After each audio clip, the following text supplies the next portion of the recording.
dipersembahkan oleh Bank BRI.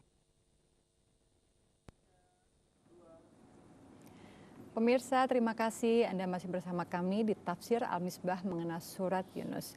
Tidak akan ada keberuntungan bagi orang-orang yang melakukan kedurhakaan. Kita lanjutkan kembali ayat kita, Pak. Kita lanjutkan.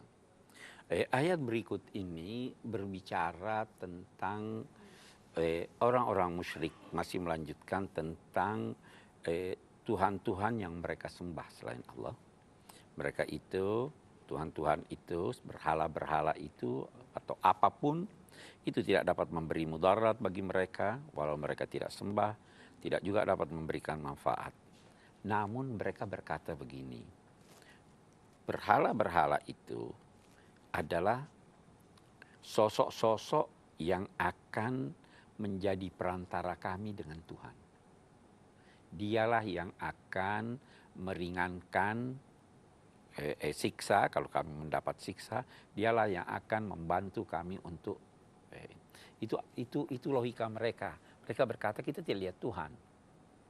Jadi kita perlu ada perantara antara kami dengan Tuhan. Nah, apa yang mereka katakan ini enggak benar.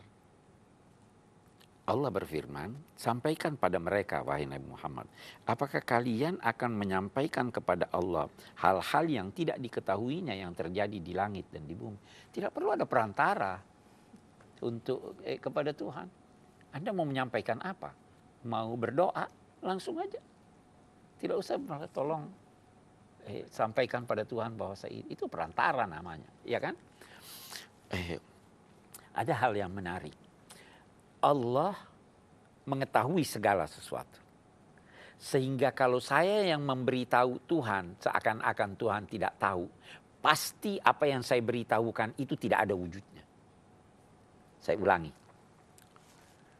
Kalau ibu berkata pada orang yang hafal Quran, semuanya, saya mau beritahu Anda satu ayat yang Anda tidak ketahui. Tidak mungkin, saya hafal semuanya.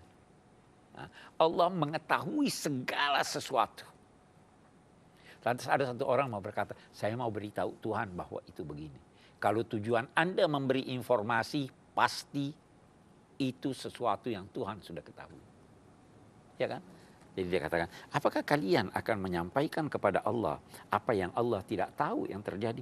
Ini subhanahu wa ta'ala. Kata subhanahu wa ta'ala itu diucapkan yang pertama kalau ada yang dikagumi. Saya melihat pemandangan indah, subhanallah.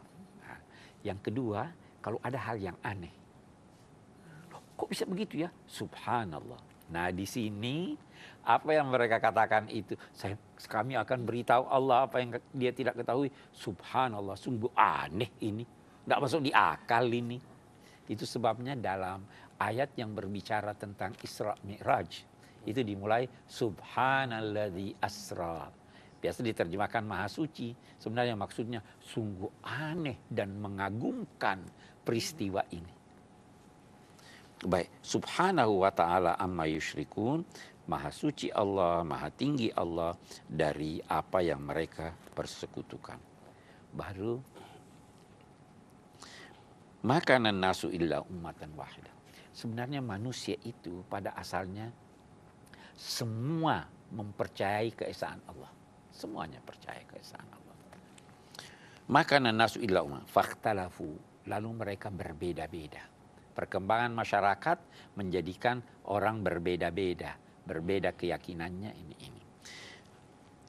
Tapi kita tidak bisa memberi putusan menyangkut keyakinan orang di dunia ini mana yang benar, mana yang salah.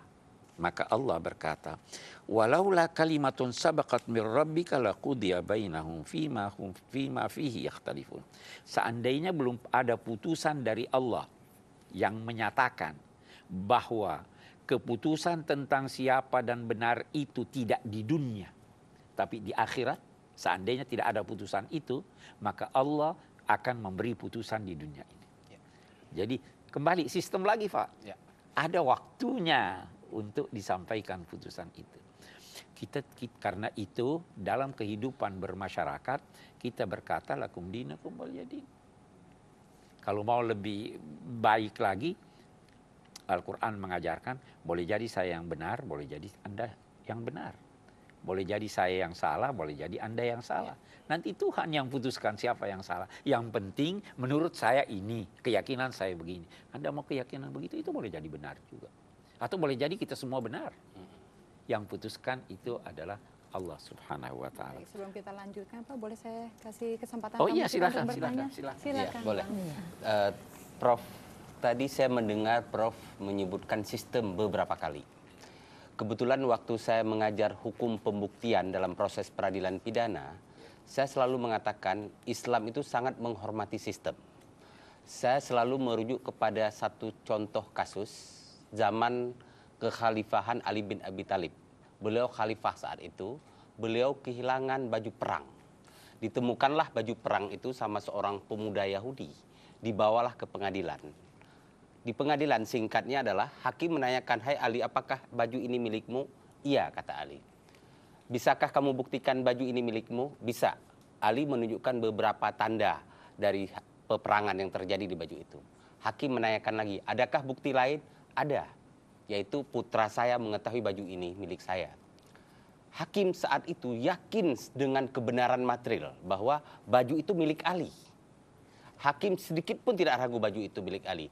Tapi hakim menyatakan bahwa, "Hai Ali, tidak terbukti baju ini milik kamu." Dan kemudian pemuda Yahudi itu dibebaskan.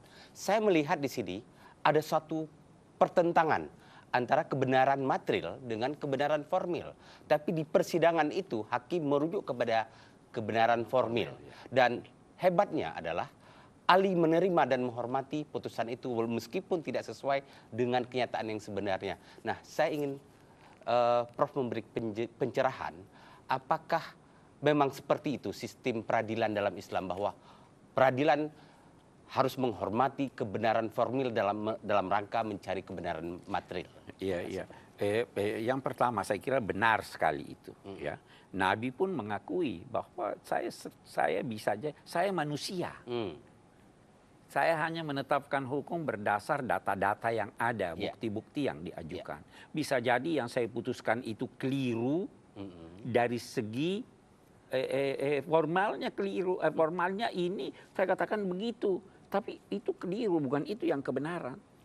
Nah, sehingga siapa yang saya putuskan memenangkan dia, padahal sebenarnya dia bersalah, maka dia telah mengambil sekeping api neraka di tangannya. Dalam konteks kasus Sayyidina Ali ini, ada yang lebih hebat lagi dalam kisah itu. Beliau waktu duduk, lawannya duduk di sebelahnya, oleh hakim beliau dipanggil dengan panggilan penghormatan, "Wahai Amirul Mukminin." Ini dipanggil dengan namanya. Sayyidina Ali berubah wajahnya dan berkata, "Kamu harus berlaku adil. Kalau kamu panggil dia dengan namanya, panggil saya dengan nama saya. Jangan panggil saya dengan nama jabatan saya." Jadi apa? Ini juga termasuk dalam sistem. Memperlakukan dua orang yang berselisih itu dengan muka yang sama, dengan panggilan yang sama, dengan kursi yang sama. Itu sistem. Sehingga terasa benar-benar keadilan itu dirasakan oleh yang berperkara. Sehingga putusan yang akan diambil itu diterima baik olehnya. Saya kira itu. Jadi benar sekali itu, Pak. Sistem ini perlu kita tegakkan. Sistem perlu kita tegakkan. Nanti bisa kita lanjutkan kembali tanya jawab kita. Pemirsa, tetaplah bersama kami. Kami akan segera kembali lagi setelah yang satu ini di Tafsir Al-Misbah.